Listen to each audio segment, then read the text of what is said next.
Hello all, this is Shawnatha Collier, and I have put together kind of a slideshow video to hopefully walk everybody through the Bitemark requirements for application to take the ABFO board examination.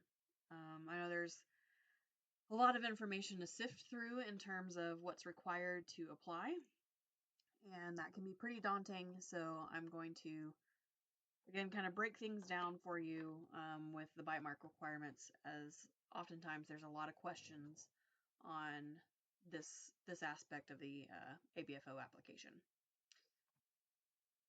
So everybody should know that all of the application requirements are actually listed in the ABFO Diplomate Reference Manual, and specifically the Bitemark requirements are listed in Section 3, which is the Policies and Procedures section. It will be underneath the section heading of qualification and requirements for certification, and that's actually found on pages 15 and 16 of that section 3 portion of the DRM. So for those of you that don't know how to get to the DRM or where to find it, this video will kind of walk us through where that's at. This is on the ABFO's webpage. You'll go to resources and you will scroll down to that second tab option. That brings up the reference manual sections. Again, we're going to section 3, the policies and procedures. You click on that, it will bring up that section of the DRM. We'll scroll down to the table of contents and you can actually click on each of those different things. So we'll click on the qualifications and requirements for certification. And we're going to scroll down to page 15.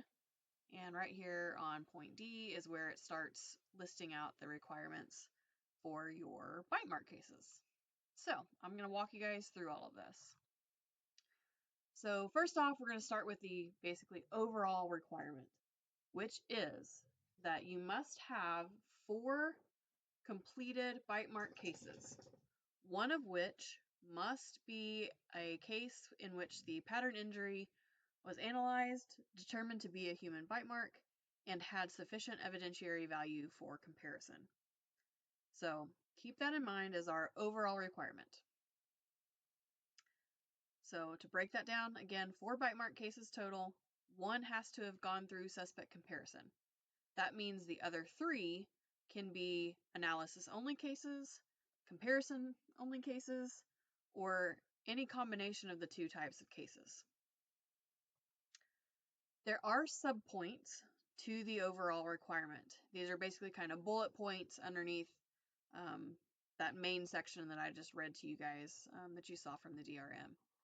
2 of these subpoints are basically additional kind of requirements that go with the Bitemark requirement portion of your application. So let's tackle those. The first subpoint is what I call, again, a kind of sub-requirement, and that is that for any of the 4 cases you submit, if that case has sufficient evidentiary value to proceed to comparison, that comparison must have been done to a minimum of at least 1 person of interest. So, again, to kind of break this down, if you are listing a case that had sufficient evidentiary value for comparison, you must have gone through the comparison and actually carried that out, and you had to have compared to at least 1 person of interest. Now, the ABFO standards and guidelines will actually tell you that if there's 1 person of interest, you need to have at least a couple of extra suspects to compare them to. Those can be foils. They don't have to be actual suspects. So realistically, in my opinion, I think your comparison cases probably need to have at least 2 to 3 sets of models that you used for your comparison. But the DRM doesn't state that's a requirement. They simply state a minimum of at least 1 person of interest. Moving on to our second subpoint, this is also a sub-requirement, and I think this is the one that kind of trips people up the most. So subpoint number 2 is one of the 4 cases must be an ABFO Bitemark repository case. that includes analysis of the patterns and comparisons to the questioned intentions of multiple persons of interest. So that's kind of a lot and can be kind of confusing. In my opinion, this really should read, it needs to be an ABFO approved case, because you can actually get an ABFO approved case in another way besides the repository. So we'll get to that here in a second, but the ABFO approved case must be a comparison case, and it must be a comparison with multiple persons of interest. So this is where, again, as I said, it's really going to look better if your comparison cases include at least 2 to 3 suspect dentitions, because the ABFO standards and guidelines state you need to be having multiple suspect dentitions to compare to. So that's why this requirement is in there. They want to see that you can do a case that is at the level that you need to be doing cases at in order to successfully challenge the board. So again, this is kind of the big sub requirement that tends to trip people up. You have to have an ABFO approved case, and you can in fact get that from the Bitemark repository, but you can also get that through the ABFO Bitemark workshop, which kind of brings us to subpoint 3. It's not really a requirement, it's just kind of a additional little information to help you get these Bitemark requirements. So subpoint 3 states that having taken and passed an ABFO Bitemark workshop fulfills the requirements for having completed 2 Bitemark cases, as well as fulfills the Bitemark repository case. So a little bit more detail on that. Let's start with passing the ABFO Bitemark workshop will check mark 2 aspects of the Bitemark requirements. That is, it's going to check mark the requirement that you have to have an ABFO approved case. Remember, that was subpoint number 2. And it check marks that you have to have a case that had sufficient evidentiary value that progressed through comparison. That's, again, a portion of the overall requirement. So if you take the Bitemark workshop and you pass the Bitemark workshop, you've now checkmarked both of those case requirements for your board examination application. As a bonus, if you pass the ABFO workshop, you actually earn 2 case credits. So you'd have 2 of your overall required 4 cases if you pass the workshop. And you will have, again, marked off needing the ABFO required case, as well as a case that has to go all the way through comparison. So you kind of knock out a lot of these kind of sub-requirements, as I call them, if you take the Bitemark workshop and pass that. So if you choose to go that route and you choose to take the Bitemark workshop and you pass it, you're going to be issued a letter stating such. That letter will outline that you successfully completed it and therefore receive case credit for 2 Bitemark cases. It's really important that you retain this letter, either digitally or a hard copy or both, because you will have to submit that letter as part of your application if you list ABFO workshop cases on your case summary page. And we'll get to that case summary page here in a minute. But the critical part is to retain that letter if you do in fact pass that workshop. So here's our casework summary. So again, you've got to have 4 cases, and the way that the ABFO checks your cases is they have casework summary sheets for each of the different types of cases you're going to have to submit. So there's going to be a Bitemark case summary form. This is where you're going to list your cases, and there will be certain information that the ABFO wants to have in regards to those cases. You'll fill all that out, and then once you've got all the information filled out, you're going to give that form to the appropriate authorizing agent or agency to sign off on the case. So what that looks like is, here's our Bitemark case summary form.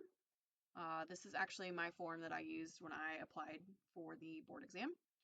And you'll see on the column 1, that's the examination date.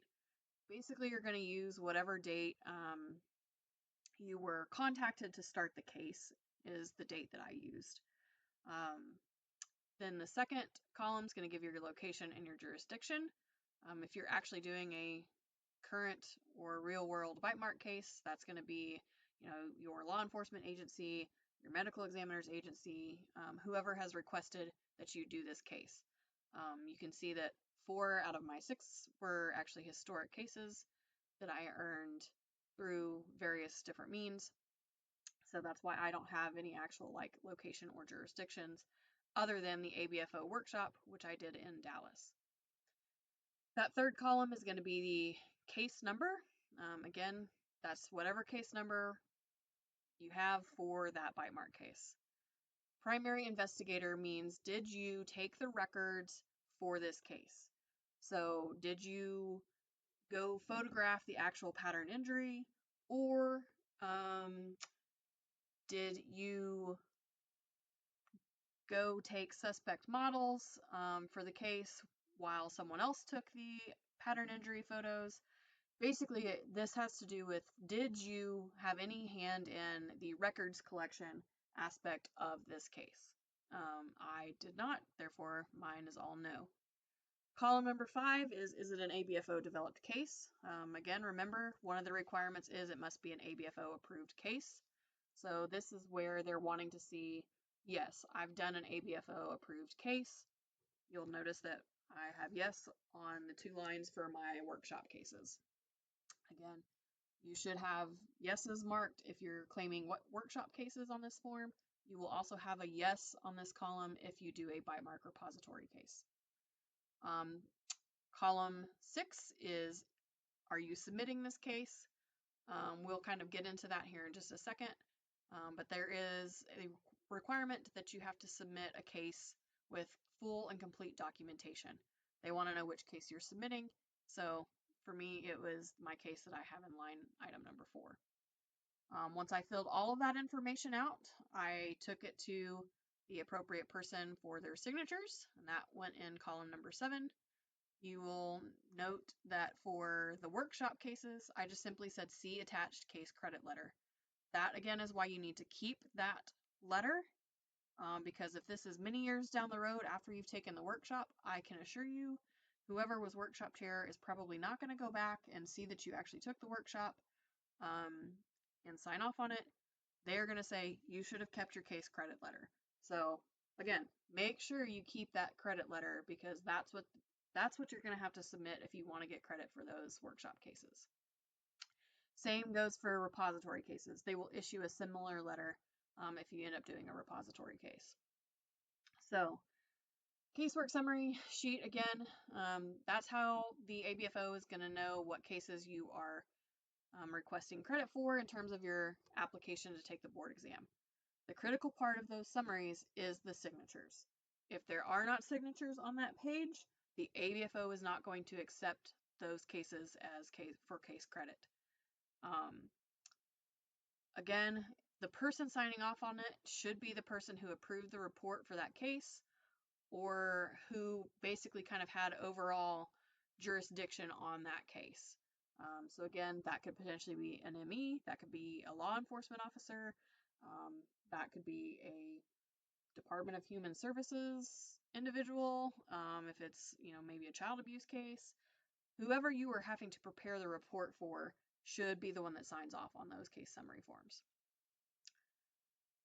Like I mentioned a moment ago, there is kind of an additional submission requirement for the Bitemark side of the ABFO application, and that is that you will have to electronically submit one Bitemark case with complete documentation.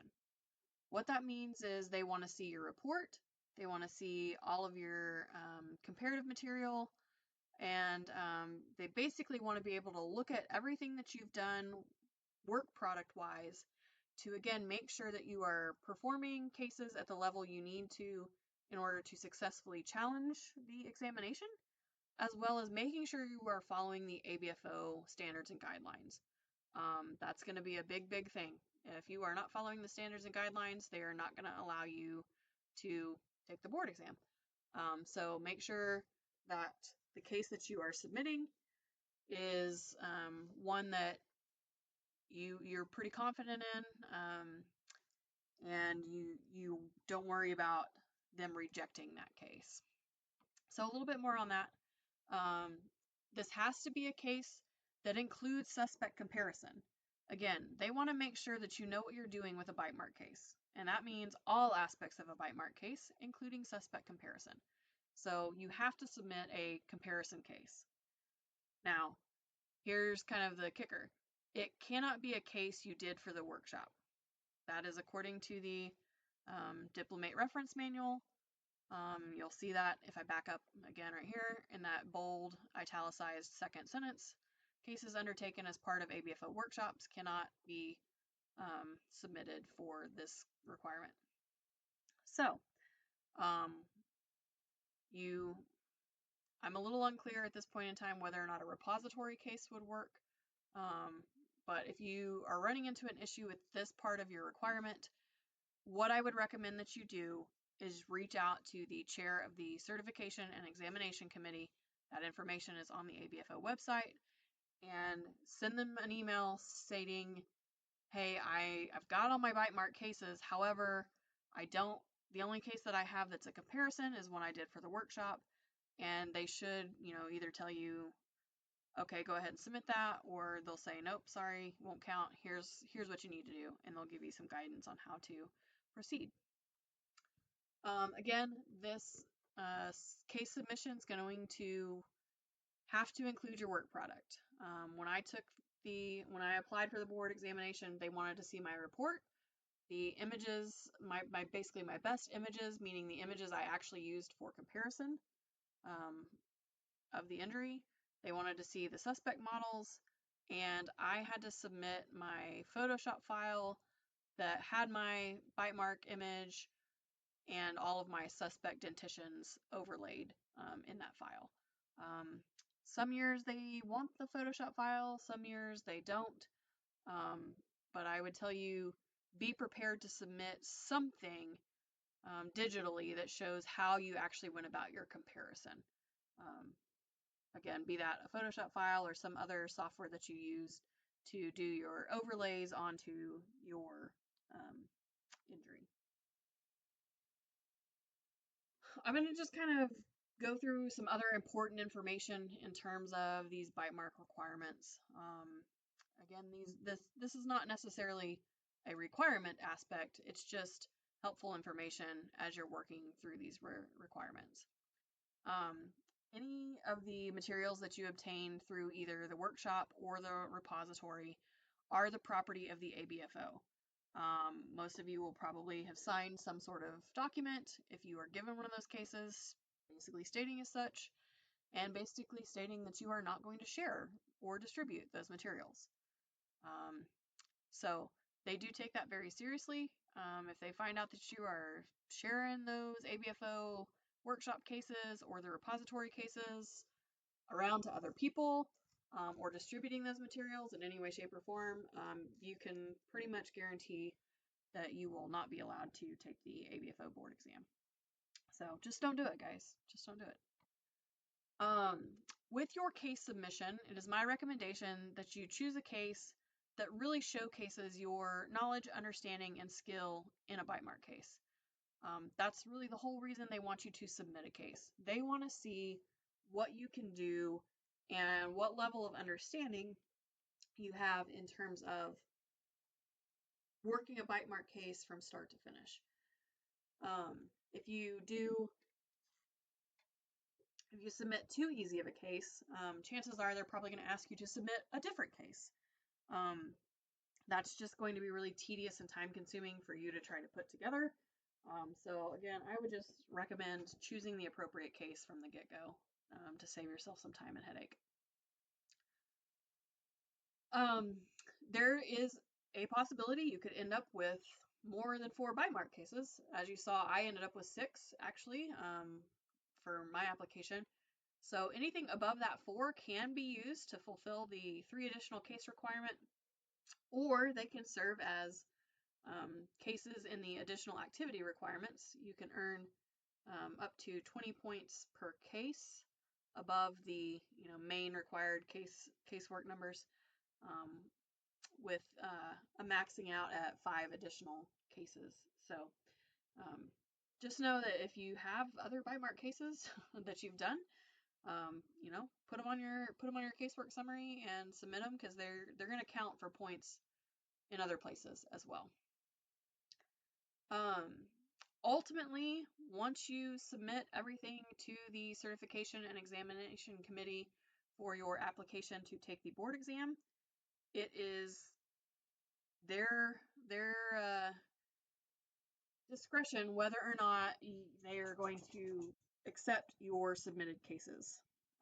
Again, reasons that they would not accept them is either they're just not hard enough cases, there's just not enough proof that you properly performed the case, you don't have a signature on your case page.